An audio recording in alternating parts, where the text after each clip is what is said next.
Welcome to the deep dive. Today, we're planning headfirst into, well, a really remarkable transformation story in the car world. The pace of change, especially with electric vehicles, it's just been absolutely breathtaking, hasn't it? It really has. Hard to keep up sometimes. Exactly. And few journeys show that better than Hyundai's really ambitious, maybe even audacious, leap with their IONIQ nameplate. This isn't just about, a new model. It's a fantastic case study in how a huge manufacturer can basically reinvent itself, shifting from traditional engines to becoming a genuinely innovative player in electric mobility. The scale of it, I find that really compelling. So for you listening, our mission today is to uncover how Hyundai actually managed this huge shift. We're using the IONIQ as our guide, kind of tracing its path from one single model to this whole electric sub-brand. We've gathered a lot of valuable info, including really comprehensive data specifically about the Hyundai IONIQ to properly dig deep into this. Okay, let's unpack this journey. Where did it all begin? Indeed. Looking at the data we have here, it's pretty clear Hyundai made a very significant statement of intent. And they did it quite early on, right at the start of the 2010s, really planning for this. The IONIQ nameplate, you see, it wasn't just another car in the lineup. It signaled a fundamental shift in how they saw the future of driving and, maybe more importantly, how they wanted us to see them in that future. And what a start. The original Hyundai IONIQ, that came out around 2016, right? That's right. And it was based on what I think was an incredibly clever, maybe slightly risky idea. Instead of designing three totally separate cars for hybrid, plug-in, and full electric, Hyundai went for one single body style, but you could get it in those three distinct versions: hybrid, plug-in hybrid, PHEV, and full electric. Talk about putting all your eggs in one beautifully designed basket. Or maybe three different powertrains in one body. Yeah, from an analytical view, my data suggests this was definitely a direct challenge to the established eco cars out there, like the Prius, for example. But it also raised a really important question, didn't it? Could one design truly be optimal for such different powertrains without making, compromises? That's a fair point. While it let Hyundai test the waters across different electrification levels, yeah, it probably meant no single version was absolutely perfected for its specific setup. But it was also a masterclass in market intelligence. They essentially built a real-world experiment. Ah, interesting. Learning as they went. Exactly. Learning invaluable lessons about what buyers wanted, the technical trade-offs, which ultimately really paved the way for their dedicated EV strategy later on. And you have to give them credit for the design itself. It was clean, understated. That fastback shape really focused on aero efficiency. Right, low drag. Yeah, very low drag coefficient. And that was key for maximizing range and fuel economy, whichever version you chose. It was designed to just slip through the air, almost like it was shy. Huh. Yeah, that focus on aero was definitely there from the start.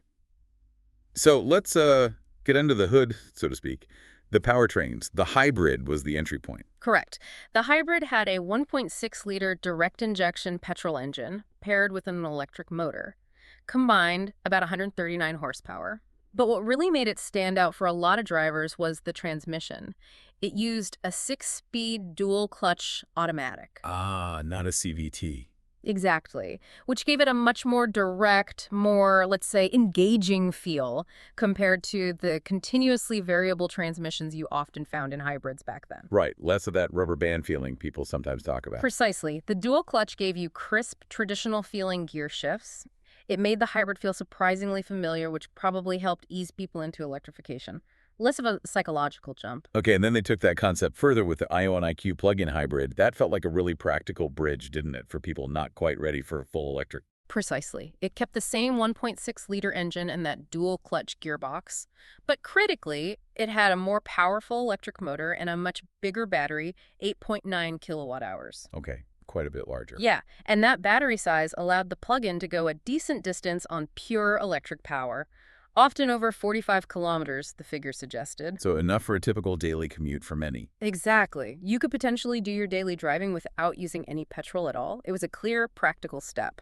Really helped reduce that range anxiety and showed the immediate benefits of plugging in without demanding you go full EV. But the real test, maybe Hyundai's biggest gamble in that initial phase, was the IONIQ electric.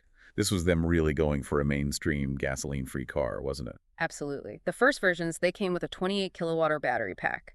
Now, it produced about 118 horsepower, but a really healthy 295 newton meters of instant torque. Yeah. But our data does indicate that the initial range, while okay for city life or shorter commutes, well, it left room for improvement compared to what was starting to emerge from other EV makers. Hmm.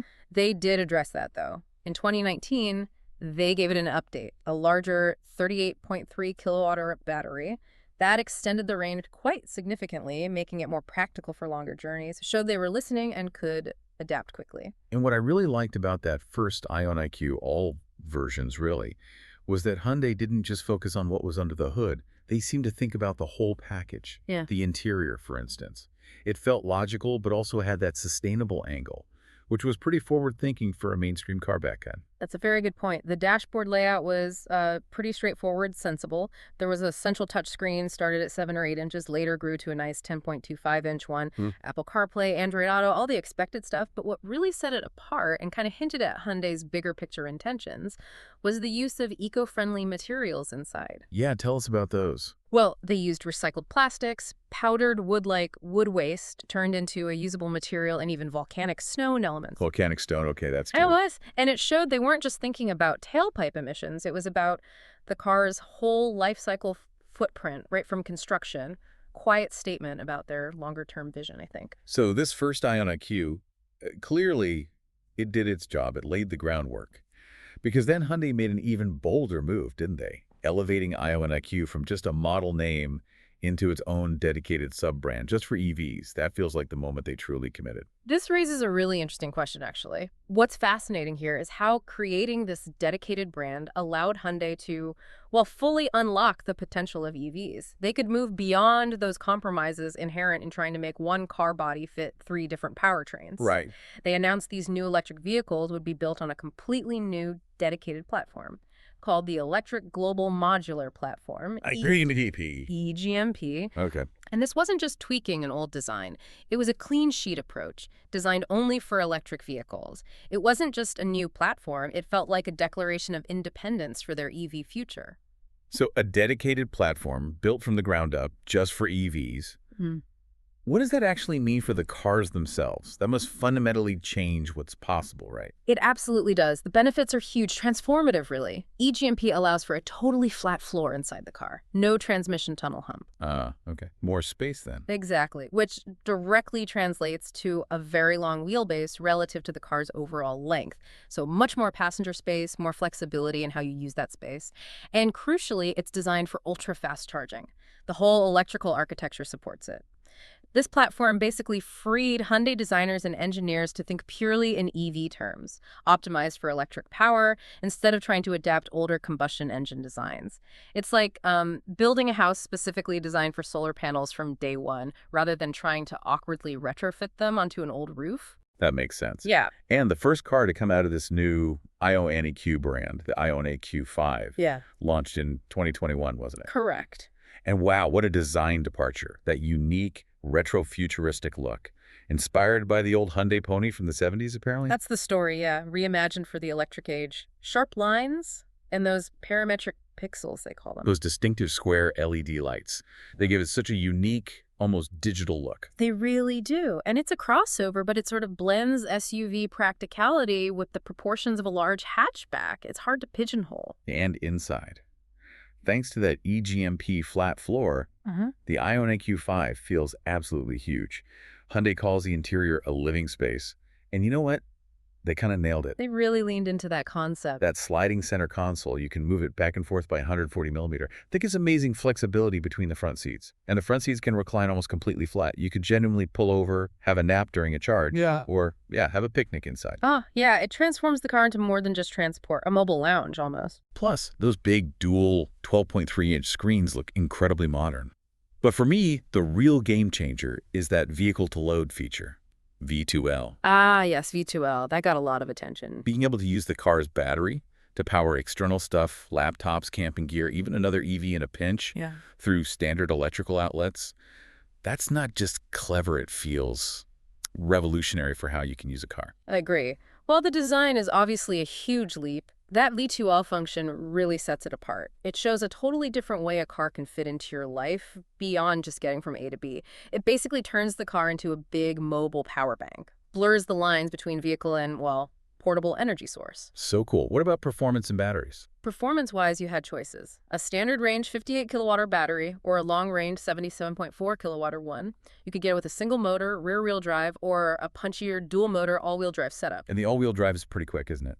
Oh yeah, over 320 horsepower, and it can do 0 to 100 kilometers per hour in around 5 seconds, so properly quick. But the key enabler for practicality, especially charging, is that 800-volt electrical system from the EGMP. Right, the higher voltage. Think of it like a wider pipe for electricity. Higher voltage means you can push more power through faster without generating excessive heat. So the IONIQ 5 can charge really quickly on a compatible DC fast charger. We're talking 10 to 80% in as little as 18 minutes. Wow, 18 minutes. That's getting close to petrol station fill-up times. It really closes the gap, doesn't it? Makes long EV trips much more feasible. And then, after the huge success of the IONIQ 5, they followed up with the IONIQ 6, which Hyundai calls the electrified streamliner. Yeah. Very different look again. Completely different. It shares the EGMP platform, yes, but the design philosophy is all about aerodynamics. It is incredibly sleek, that single curving arch shape from front to back. Exactly. It feels like they took that initial slipping through the air idea from the very first IONIQ And cranked it up to 11. Haha, that's a perfect way to put it. Every curve, every line seems optimized to reduce wind resistance. It achieves an exceptionally low drag coefficient, just 0.21. That's incredibly slippery for a production car. And the point of all that slipperiness? Strange. Pure and simple. That extreme focus on aero efficiency translates directly into achieving one of the longest driving ranges out there. Some versions, especially with the larger 77.4 kilowatt-hour battery, can go well over 600 kilometers on a single charge according to the WLTP cycle. Over 600 kilometers. Wow, it's a real testament to how specialized design, built on a dedicated EV platform, can deliver truly impressive range. Makes longer EV journeys feel much less about anxiety and more about just driving. What an incredible journey we've traced today. Seriously, from that single versatile eco-car trying to be three things at once, kind of navigating the market, to this dedicated EV brand building genuinely groundbreaking cars on a bespoke platform. The IONIQ nameplate really does chart Hyundai's ambitious and, you have to say, profoundly innovative path in the auto world. It really does. And if you connect this to the bigger picture, the IONIQ line represents Hyundai's tangible vision for the future of mobility. It feels like it's not just about building cars anymore, but actively shaping how we interact with them, how they fit into our lives. Their commitment across the board, powertrain tech, radical design, flexible interiors, sustainable materials, it shows a really holistic approach. And it also shows how quickly an established manufacturer can pivot and become a leader if they commit fully to a clear strategy. So what does this all mean for us, the drivers? Especially as EV tech just keeps evolving so incredibly fast. As you think back on this whole IONIQ journey we've discussed, from those early compromises in the learning curve to these current really advanced designs and features like V2L, what aspect do you think will ultimately prove to be Hyundai's most impactful, most enduring legacy in the automotive world from this IONIQ story? Something to perhaps mull over until our next deep dive.